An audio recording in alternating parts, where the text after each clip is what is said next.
Are you a burnt out overachiever buried in responsibilities? Do you miss laughing with your friends, just laughing from the gut? Do you feel like life's passing you by? Welcome to 52 Weeks of Hope, where you get to rediscover laughing from the belly and getting back your meaningful one on one time with others. This is where you get to learn how to make that lonely ache vanish and get rid of your nonstop inner critic. Learn self compassion techniques and to give yourself grace. How to stop feeling short fused, light up again to see people. If you've been wishing for some kind of shift, you're in the right place. I'm Lauren Abrams, and I get to help you feel that magic again since going through my own dark night of the soul. So you can learn from my experience and the mentors and experts I meet along the way. And today we're talking to Chris Shelton, healer, teacher, and Qigong master. Do you feel stressed, in pain, and out of alignment? Are you sluggish? Are you ready to level up and get back to your clear, confident, vibrant self? You're going to love listening to Chris today. His holistic teachings are designed to get you out of stress and pain and into your highest natural state of health and well being. You get to learn how to love life at new levels, align your emotions and body, and create or recreate the results of your dreams. Get ready to listen to one of the most empathetic people I've had the pleasure to meet, and he reads faces too. Welcome to 52 Weeks of Hope, Chris. Hey, Lauren, great to see you again. Thank you so much for having me on your show. Yeah, it's so good to be together. Okay, so before we go any further, for anybody who's listening and doesn't know, can you talk about the healing powers of Qigong? Yeah, so Qigong is a 5,000-year-old practice. It's actually the foundation of Tai Chi, and it's also the foundation of acupuncture and classical Chinese medicine. And there's two styles of Qigong. There's self-regulatory practice, where a student like yourself could actually take classes and learn how to apply these practices for their own health, in particular mental emotional health, which then affects their physical health. And then the other style is the medical style. We have actually just trademarked the name called curative Qigong, where we're taking the essence of classical Chinese medicine with these techniques that I've mastered over the last 23 years or 24 years of being in clinical practice. And so that way a person could actually learn how to take a course. We have a 2-year mastermind course and learn how to work with other people, with other clients.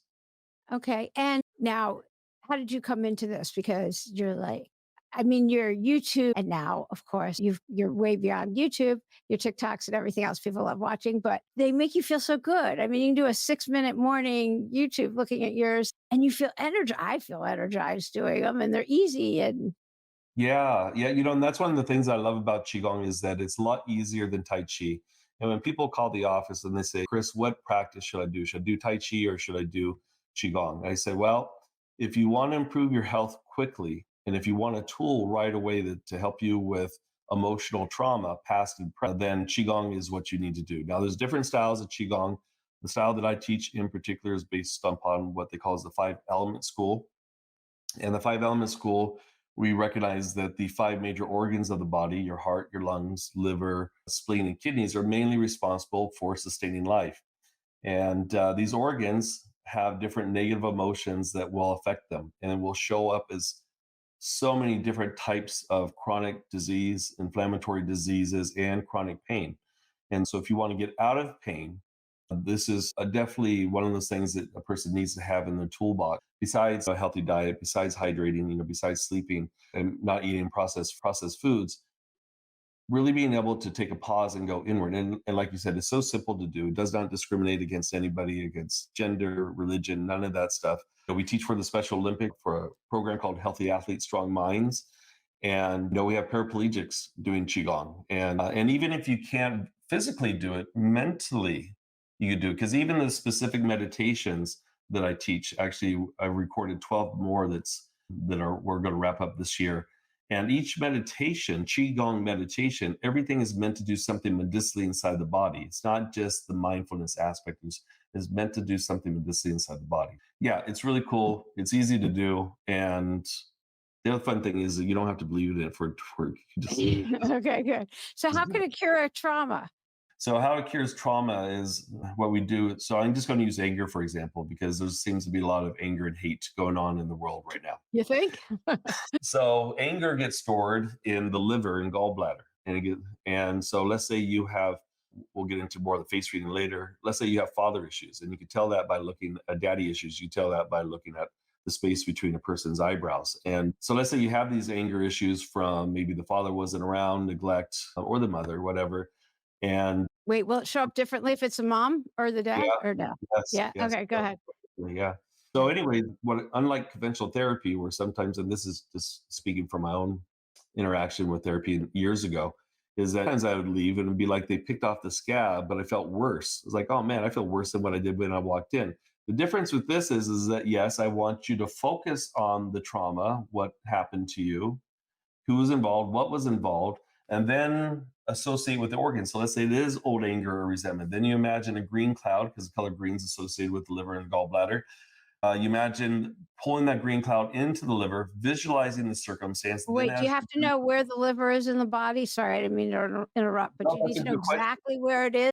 Like, especially like Approximately. the gallbladder. I have no idea where that is. Yeah, it's approximate. Then the liver is a big organ located on the right side of the body. But just Okay. imagine pulling this green cloud into the right quadrant of the body and Thank you. feeling and visualizing the circumstance. Then, as you do the movement, let's say you're doing the liver cleansing move, or if you're doing the liver cleansing sound, which is the sound of shoo, like shouting, then you imagine that circumstance leaving like a dark cloud going sort of feet away from the body and deep into the ground. And when I'm hired as a keynote speaker to give talks to trauma nurses, social services, or whatever, one of my favorite Qigong practices to give is called the dry cry, because your heart is the emperor, empress of the body. It dictates how much of an emotion is going to be expressed or suppressed. You think about it, if you get angry, what happens? Your heart races and then it attacks your liver. If you're worried about something, your heart races and then it weakens your spleen. If you're fearful about something, your heart races and it weakens your kidneys, it attacks your What kidneys. does a spleen do anyway? That spleen that all those doctors have been taking out for so many years, that little spleen, that spleen is so important. We mostly hear about the pancreas and obviously the pancreas, but they're closely interconnected. The spleen is responsible for the production of white blood cells. Oh, okay. It also recycles dead blood cells.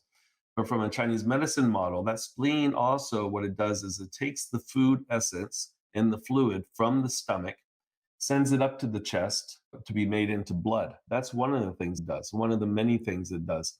It helps to keep the blood within the blood vessels. So if you're somebody who bruises easily, for example, that's a spleen condition, or have chronic bloody noses. That's a sign that you're worrying too much about something. It's weakening the spleen, and that's hence causing the bloody noses. So if So you have a what color do you bring to your spleen? yellow or orange, Does it matter if you did yellow or orange? And by the way, for everyone listening, not watching, this was going more to his left side when he was talking about his yes, spleen. His hands were going kind of to his left. Probably you don't that's even. yeah, the spleen is located on the left side of the body. It's about the size of an orange, and it has a lot of great it has a functionality. If you're somebody, let's say you're a woman that has a prolapse of the uterus. For those of you who don't know what a prolapse is, it's when the uterus falls out of place. Believe it or not, your organs could actually fall out. Your anus could fall out, your bladder could fall out. It's not a fun event. And in the West, what they do if you have a prolapse of the uterus, they do a full hysterectomy, which is mind blowing to me. In my world of Chinese medicine, the spleen is responsible for holding those organs in place. So the way that we help women that come in with prolapses is we change the diet according to Chinese nutrition, not according to Western nutrition, because different foods have different energetic properties and they affect different organs. And then we give them specific Qigong practices.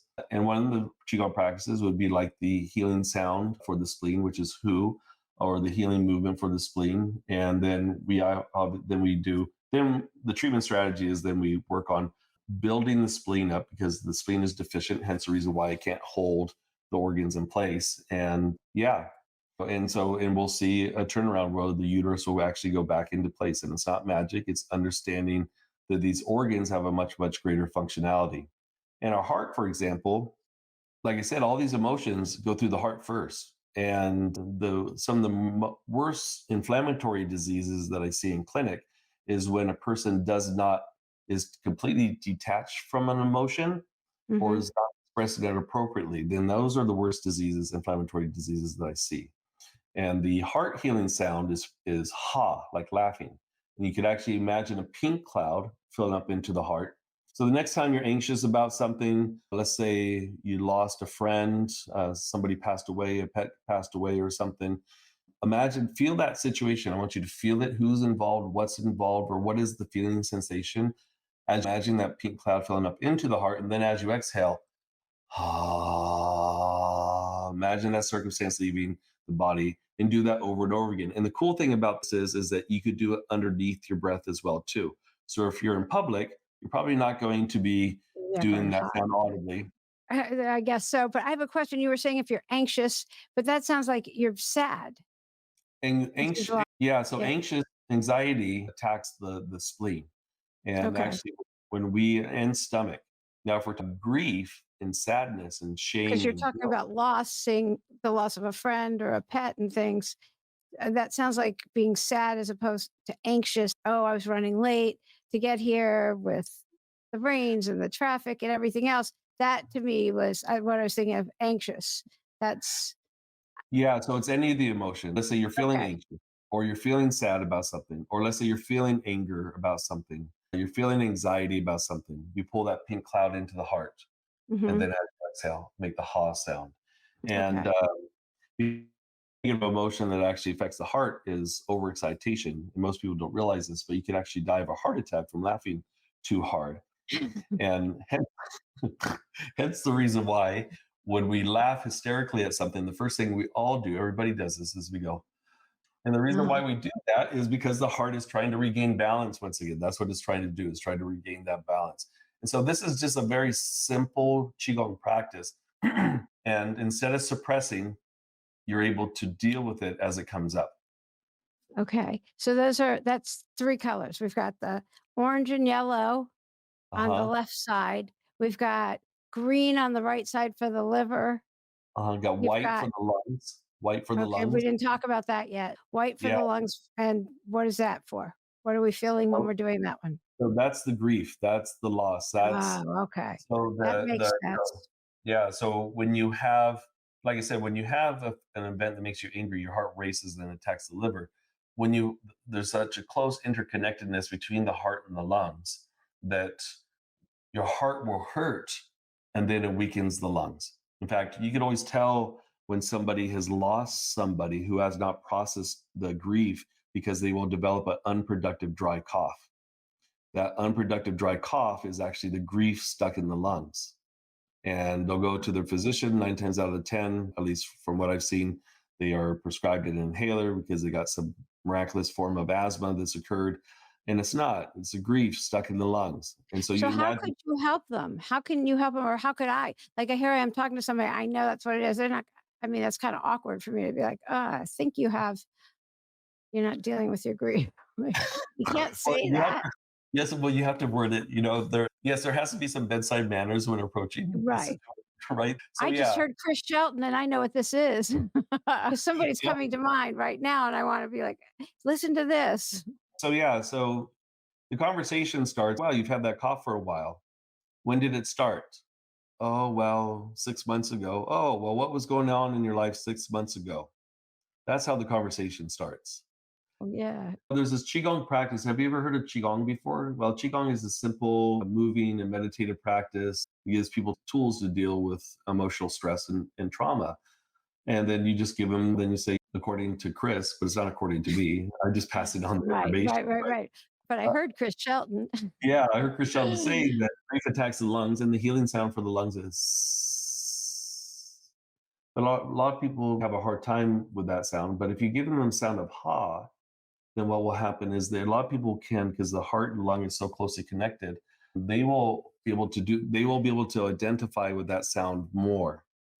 And so that's how in clinic, that's what happens when somebody comes in, let's say with frozen shoulder syndrome. Every Okay, that I was gonna ask you about that. I can't even believe you said that because another friend has frozen shoulder right now, and I had it. It's so painful. And Yeah. So what's happened is that something happened in her life, and it could be something like even an argument with a spouse or somebody else, but something happened that hurt her heart, and she didn't fully process it. And because the acupuncture meridians and vessels that run from the face and the chest to the hands, or from the hands to the face and chest, are directly or indirectly connected to the heart. But unless you're doing jujitsu and someone popped your shoulder out, you're a pitcher in baseball, you popped your shoulder out, then it's always emotions of the heart. Everybody will blame their mattress, they'll blame pillow, they'll come up with something. And one case study, and I'll say his name because he did a testimonial for me for the TV show Celebrity Sweat. His name is Mike Kroger, the guitarist from Nickelback. He flew up to my office in San Jose. This was several years ago, and he was supposed to have cervical surgery on his neck. And so I said to Mike, I said, "All right, what was going on prior to the pain showing up 2 years ago?" And he said, "Oh, I think I slept wrong." And he said, "No, I think maybe the stress of being on tour or the way I hold my guitar on stage." And he said, and then he stopped and he paused. He goes, "Actually, Chris," he said, "2 years ago, my horse died. And 2 weeks after his horse died, he took care of business, went back on tour. Then the pain started showing up." And he's really funny because he said that I got rid of his arthritis in 30 minutes. And really the reality is that, and you can actually see the arthritis in the x-ray. And the reality is that no, what happened was that there's a mind body connection to the loss, because the body says, okay, well, you can pretend like that didn't hurt you, but guess what? It did. And again, these emotions are good because they are barometers for what's going on in our life. But when we're not expressing appropriately, when we are suppressing it or we're exploding, then that shows up as disease, and that shows up as chronic pain. And yeah, we hear so much about inflammation. Yes, processed foods and what's happening with our food systems is definitely creating disease. That's for sure. Processed foods will create inflammatory diseases, but emotions also create inflammatory diseases. And in Chinese medicine, it's a leading cause of death. Yeah, I love all of this. I mean, it's so good and it's so rich. And to me, nobody eats from that's not true, of course. That's not true. And or else a lot of places would be closed. Yeah. Yeah, Um, and if you want to go down that avenue too, part of it too, if you look at the economics behind that, who are they targeting those fast food restaurants towards? It would be great if the city and the county and the state would have organic gardening for people, especially people in low income places, and that would be ideal. But yeah, but no, processed foods and fast food is still around, and you really have to read the labels nowadays because it might say organic, but is it really what's in those? So you really have to look at what you're putting inside your body too. Definitely. I keep wanting to grow my own veggies and do all of that. And it's I did get tomatoes. I got That's one thing. That's because I think they're like weeds and anybody can grow them. That's why I started there. One thing. Okay, so you read faces. yes. Let's go to that now. So what should we started with moms and dads and neglect, but we didn't say where that shows up. We went on a tangent, never came back. So I'm gonna like, whoop. Okay, let's Okay. read. Yeah. So I'm just going to backpedal a little bit because Chinese face reading, some people say, "Are you a fortune teller?" And I'm like, "No, I'm not Say fortune teller." yes, yes, yes, you actually are. No, I'm kidding. But what's interesting, excuse me, but what's interesting is different marks on the face could show where a person has to be careful during that certain age period of their life for something potentially happening. The Chinese face reading was developed thousands of years ago. It's called Singmen. It was developed thousands of years ago because Chinese doctors did not believe it was appropriate to touch women to diagnose them. So they had to come up with a way to be able to diagnose. And guess what? Every part of your face, I'm touching my nose and your brow bone and eyes, your cheeks, your ears, your lips, your chin, your jaw structure. It's like all the EFT tapping paces. So all these different features on the face, guess what? Connect to different organs. So for example, your brow bone and eyebrows connect to your liver. The nose connects to the lungs. The tip of the nose, though, connects to the heart. Your lips and your mouth connects to your spleen and your pancreas. Your ears connect to your kidneys. Your chin, your philtrum connect to the kidneys. So different parts of the So body, what I think. happens when you pierce your ears? If that's That's a connected to great your question. if I don't that's like Yeah. Does that tap into your Jing, your essence of life? I don't really think so because, I mean, there's so many other things that are help to make up the overall person's constitution. Because when we talk you're like about, A nose job, like the end of your nose. I don't know if they touch that. I have no idea. Okay, well, that you bring up a good point. So I'll bring up Michael Jackson, for example. When he was younger, his nose was wider and fleshier, right? And when he started off his career, as he got older, he started making his nose smaller and smaller. Now, a person with a big nose is a sign of person of power. The person is a powerful person. I mean, there's other features on the face that will either take away from it or add to it, but the person is prominent and they have a potential for power or like to do things on their own or like to be in charge. And that was Michael with his career. I mean, a little bit that I do know about him and the family. And then as he aged, what did he do? He started making his nose smaller, and what was started happening to him? Started losing. Started things were falling away, and it's not going to be instant. When let's say you get a nose job, it's not going to be instant. It's going to be over time. You start to see these types of things. They say start to fall away. Ah, interesting. Okay, so go ahead. Between your Yes. brows, is that Yeah. what you said? Eyebrow. Yeah. So between the eye farther apart, it generally means that the person has more of a father's influence. If their eyebrows are closer together, the mother is more of the influence on their life. And then depending now on that, now there's going to be other features that we're going to look like because that's going to be feature number one. I'm going to say, okay, well, it'd be the question that would come up. So I say, hey, Lauren, so it looks like from Right, talking to you that your father had right. more of an influence in your life. Was not around. No. He wasn't around. Eh, my stepfather, maybe So, really. Nobody's yeah, around. somebody who had a masculine, somebody who had a masculine, what is that position in your life when you're younger.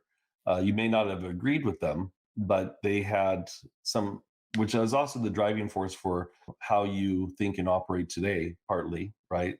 They had that masculine person had more of an influence on you. If it was a mother's influence, then that the brow bones would be the eyebrows actually be a lot closer together. Okay. Yeah.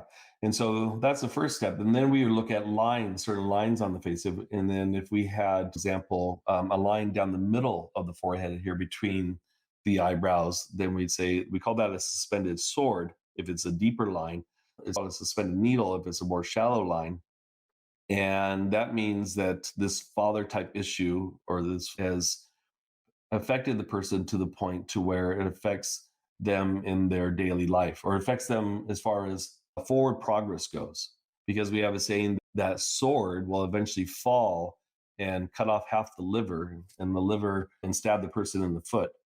And that suspended sword has to deal with that anger from that person that was being from that masculine person that is projecting it onto the child. S What about the 2 lines? Because they don't show up from the touch up my appearance thing on this. What about the 2 lines on either end of the brow? Yeah, so those two lines are anger lines. Yeah, And they look like I don't like them because I always think they're like they look angry.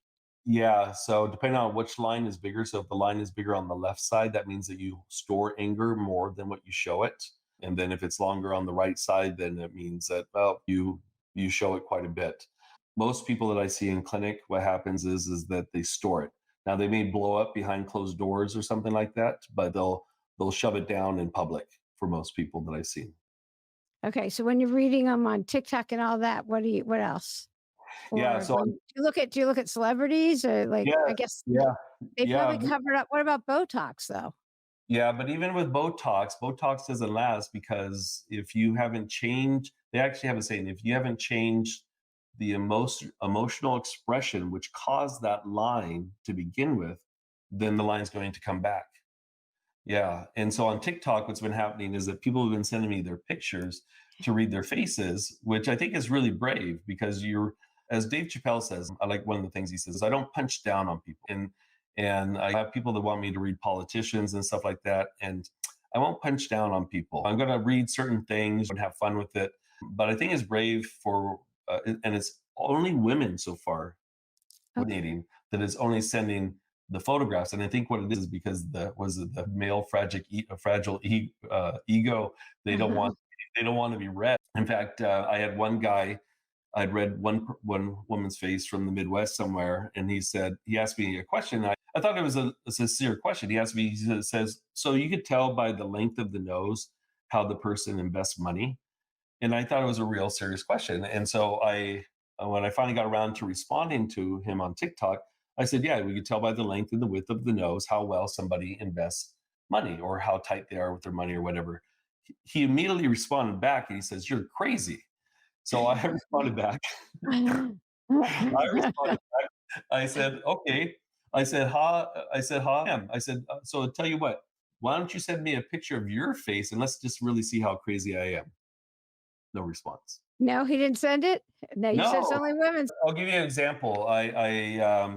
Yes, I do read celebrities as well too. I saw Julia Roberts on the Jimmy Fallon talking about the most recent movie that she came out with. I think it was on Netflix or whatever. And I was like, oh my God, what happened to Julia Roberts? Because she was on Jimmy Fallon, and so and then I saw the movie, and I was like, wow, she played in this movie. She played like a angry person, but in fact, at one part of the movie, the one of the actors, the young gal, she says, "Why are you so angry for?" And one thing to be able to act it out, and some of the people that commented said, well, she's just playing her part. But you can't hide certain features on her face. And I compared her from Pretty Woman to this, I'm forgetting the name of the movie right now. And yes, she has aged, but also you see the features that show that somewhere along the way, she's been treated badly between Pretty Woman, the filming of that, and this filming. And this is why the anger and stuff. And I haven't done any research on her to see what she's been through in her life. I was always a big fan of Julia Roberts, and I did a comparison between the two. And I would also wonder if some level of depression is well going on. And you can see this on her face. And like I said, before seeing the movie, what first caught my attention was seeing a small clip of her on Jimmy Fallon. And that's what made me intrigued to see, wow, okay, there's been a definite change.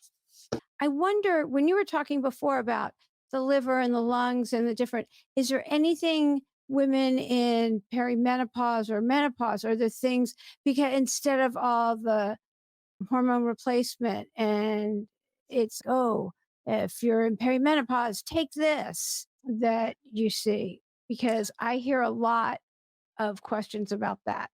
That's a great question. And so one of the side effects when say someone's perimenopausal is they'll talk about the hot flashes or the night sweats, right? Okay, so in Chinese medicine, our kidneys are responsible for how long our life it will be. So at the time of conception between your parents, God, and your environment, this predetermines your kidney well. It's like a battle. Your kidneys are the foundation of the yin and yang aspects of the body, and aspects of the body are your fluids, so blood, sweat, cerebral fluid. So even though blood is warm, it's still nurturing, which is yang is the motive force, which allows for the assimilation processes inside the body and or digestion, those kinds of things.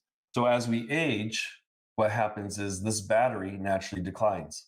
The number one tonic for to replenish the kidneys is sleep. The next tonic is obviously diet and hydration. The next tonic there is then these Qigong practices because they call Qigong the fountain of youth. So what's happened is that the kidney yin aspect, which also controls your reproductive system and influences a lot of your hormones, it has now become weakened. It creates a condition inside the body is what we call as empty heat. What does that mean? That means that the body thinks it's hot, but if you took your temperature is normal, so what does it do? It sweats.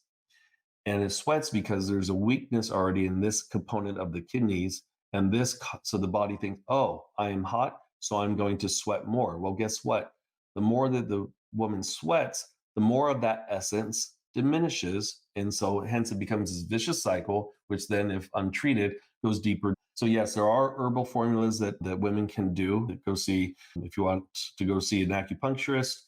I have some great recommendations. If you want to come in and see me, that's great as well too. And then foods that we need to eat are foods that are what we call benefit the kidneys. So those little packages of seaweed that you get at like Trader Joe's or whatever, Mhm. maybe one of those days. Bosch pears in particular, the brown pears in particular, are really good for night sweats and hot flashes. Raisins, dates, oatmeal, seafood, not farm raised fish, but saltwater fish. Seafood is really good, not shellfish though. We're also looking at things like zuki beans, goji berries, These are some of the things you could add to the diet, and then avoiding things like alcohol. Wine is very hot. Wine and alcohol is hot energetically, so it will cause more of this kidney weakness as well too. What So kind of beans did you say? azuki beans or kidney Okay, beans, kidney beans. Okay. black beans are also really good as well too. Okay. Yeah. And so if you start implementing this into your diet and avoiding greasy, fatty, fried food, and sugar also creates heat in the body. But also, too, if you're craving something, that's your body's way of knocking on your door saying that this organ, actually, if you're craving sweets and sugar, that means your spleen is weak. So then you need to do more of the spleen Qigong practice in order to help to tonify Yeah. it, right? Okay. If you're craving salty, guess what? That means your kidneys are weak. If you're craving sour, that means your liver is weak, right? If you want more What else? pungent, These are very interesting. Okay. you want more pungent, if you're craving something pungent, I don't know how many people just eat random cloves of garlic, but if you're craving things Yeah. pungent, then that means your lungs are deficient. Or on the opposite end, if you're catching colds easily, it means that your lungs are deficient. So we want to eat more pungent foods. If we have a heart imbalance, then we want foods that are more bitter in nature. For example, like beet greens, for example, sauteing beet. How do you know if you have a heart imbalance? Well, you can normally tell if we, one of the ways that we tell in face readings, we tell by looking at their eyes, how bright their eyes are, because they say that the heart houses the mind, which houses the Shen. And Shen in China is the Chinese word for spirit. So we could tell how intact the heart mind is by looking at the glistening of the eye. That's one of the things. But if you've been diagnosed with something with AFib You or can tell I don't go to the doctor a lot. I'm with By my you. questions. I'm with you. Also, too, let's say, for example, if you have a line bisecting the nose here, a subtle line bisecting the nose, that means the person's had a broken heart, hasn't fully mended. So, Chris was going across the bridge of his nose. right past the tip of the nose there, somebody who's had a broken heart, and try this out. And the next time you see, and the line will be very subtle. A lot of times, you say, "Oh, you're still processing a broken heart," and they'll say, "Oh yeah, how'd you know?" And yeah. Somebody that's like online dating, what should they Oh, look for in a face? okay, well, it depends on them. And we talked about, because I teach a face reading course, and we're actually going to be repackaging it and making it into an online course. And But of I think course, we'll have all of Chris's links for everything, all of his, like all of it. Okay, keep going. Yeah. so I think it's funner though. I think it's a lot more fun to have the live class. But anyways, we talked about doing a face reading class for singles. Okay, so it's for me. I mean, everybody's different. For example, somebody could be with somebody that's controlling or whatever. But if they have lots of money and they'd like to spend it on you, then you might say, you know what, I can handle that little bit of control here and there. Just I want to be pampered, I want to be taken care of. So it all depends. Well, somebody else like an A type personality, let's say if your woman has an A type personality, you're like, no way, nobody's going to control me, right? Then that's not going to fly. So it all depends. We could tell by the size of the lips, how or the mouth, how passionate they are. It was really fun in the last face reading class. This is the first time we did it, but we started talking about different features on the face that tells us about the genitalia for men and women. And most of what's funny, again on that one too, on that night's class, all the men did not show up. It was only the women that showed up. Again, oh my God. None of the men showed up. And I called them out the next week too. What happened to you guys? Come on, man.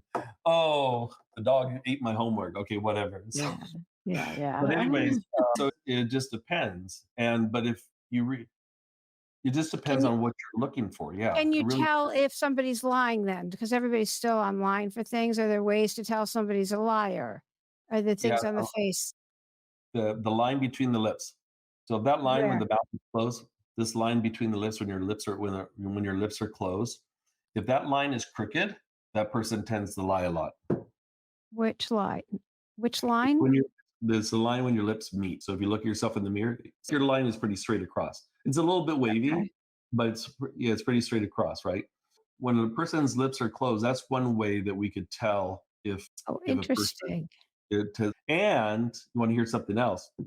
You could tell, let's say you have a close friend or you have somebody you can't tell secrets to. The way you could tell that you can't tell secrets to somebody is if when they're on their phone or something, let's say looking at social media or their emails, and their mouth is left open, like, and they're typing, they're not talking, but like this, that means that the words fall out of their mouth. So if you tell them something, they're going to go tell that to somebody else. So that's the tell for me, like in business and stuff like that. Those are one of the things that I look for, because if I have an IP thing, my own intellectual property, right, Uh-huh. I'm not going to share that with that person because I already know that he's going to use it or take it and share it with somebody else. So it's good for business relationships too. And for trial lawyers, it's good for the jury because they can lie in that form, but the face does not lie. Got it. So if they have these past regrets, right? You get if there's somebody that only listens to things that they want to listen to, hear the full story, right? You could tell that. So yeah, and if they have mom issues or dad issues, depending on what the case is. So this is so what's amazing is that the art of face reading has left pretty much has left the Chinese medicine community. Yeah. Most most universities are not teaching this nowadays. It's really a lost art. And people that are taking my course are people that are for personal relationships or business relationships or whatever. But what was funny on TikTok was America's Got Talent reached out to me, the executive producer, because I was talking about a certain feature. I wasn't reading anybody's face. I was talking about a certain feature. I'm going to start making more posts about that. Oh, if you see this shape of the tip of the nose, that means this, right? Yeah. Anyways, so she saw something and she that I had posted, and she said, "Oh my god, like he's totally describing me." So she reached out, and I actually made it. I actually made it to the fourth round of auditions this year on America's Got Talent. We're going to post that Yeah. because, and they were having me, and they were putting me under the fire too, because one of the things that people say is, "Can you read somebody right on the spot?" I'm like, "Yeah," because the features are facial features. It's like seeing a flower on the end of a stem. I don't know. So, anyways, yeah, I made it to the fourth round. So they were pulling in the producers, executive producers, and stuff like that. And I believe that I'll end up on there. And what I really want to do is because I don't know if that executive producer is still part of the show, but she was the executive producer for The Bachelor. So I thought, oh, it would be so much fun is to get the pictures of Oh all the my I gosh. can start to Yeah. write and start and go with the guy and say, okay, well, is this person has this going on? This person is very giving, very whatever. And then see during the show if those features unfold themselves. That would be a fun one. That would be really good. Yeah. Yeah, that would be great. Okay, so what a couple of last things. Okay. You have a TV show coming out. Yes. Oh my gosh. Yes. Just How shot. let's talk about that. Okay, so it's a dramedy. So what happened was that we're from the San Francisco Bay Area, from San Jose. And when my old buddy Eric the trainer started pulling me down here 13 years ago, he started giving me all of his high profile clients. And at some point we were killing ourselves flying back and forth from San Jose to here to LA.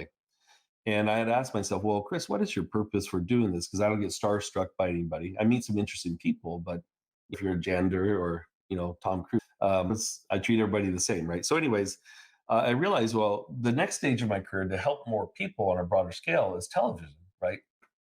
So, about 8 years ago, we started this process, and we shot a sizzle reel with famous bodybuilder Jeff Bahar. It came out okay, but still didn't quite hit it. I thought I wanted to do a documentary style TV show, kind of like Caesar the Dog Whisperer and intervention type thing, but for humans, right? So I'd have the background of, okay, I'm going to the person's home. What is the camera show the background of patient, whatever, what they're going through, what their home life is like, what their work life is like, and stuff. And then I go treat the patient. We see the success, and onward we go.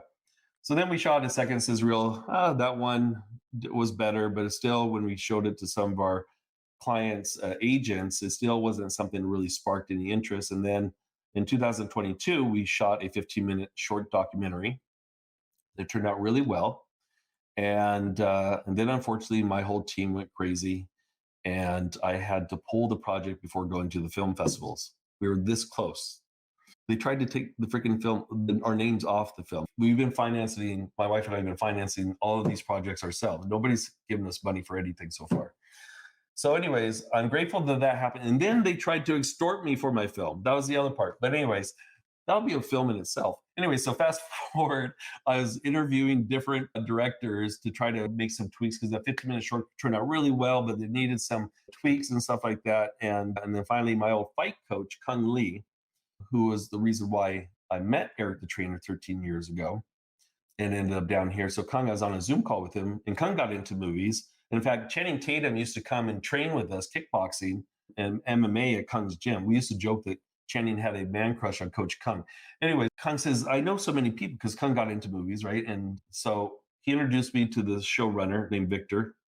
Met with Victor. Victor says, okay, what is it you want to do? I said, I want my own TV show. He says, all right, well, the 15-minute short is amateur. Why don't we just make your own TV show? I said, okay, but that 15-minute short came out really good. I don't just want to shelf it.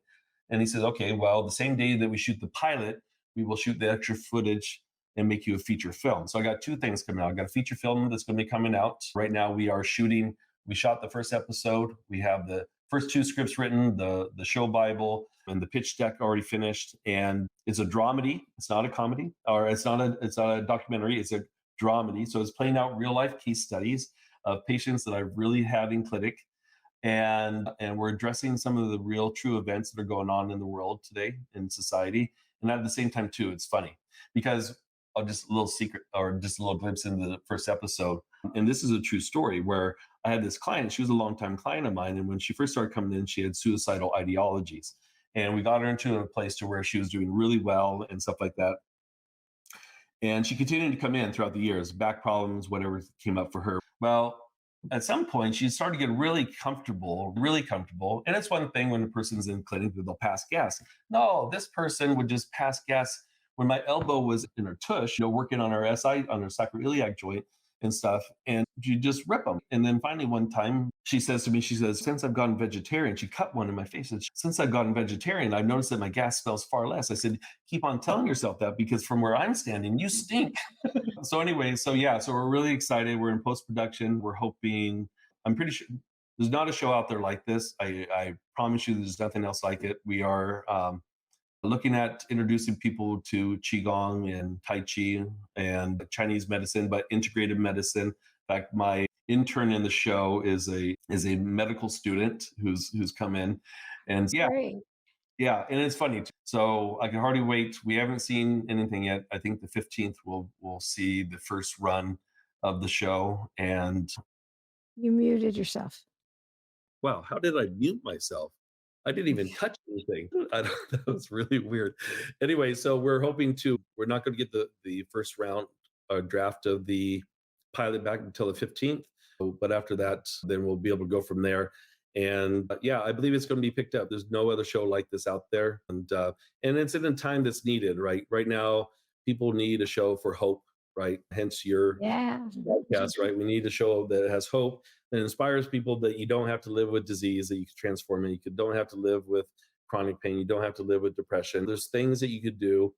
And Qigong has been around for thousands of years and it And still it's has accessible. It's accessible. I think that's to everybody. And especially in the mental health community where there's not the tools for mental health.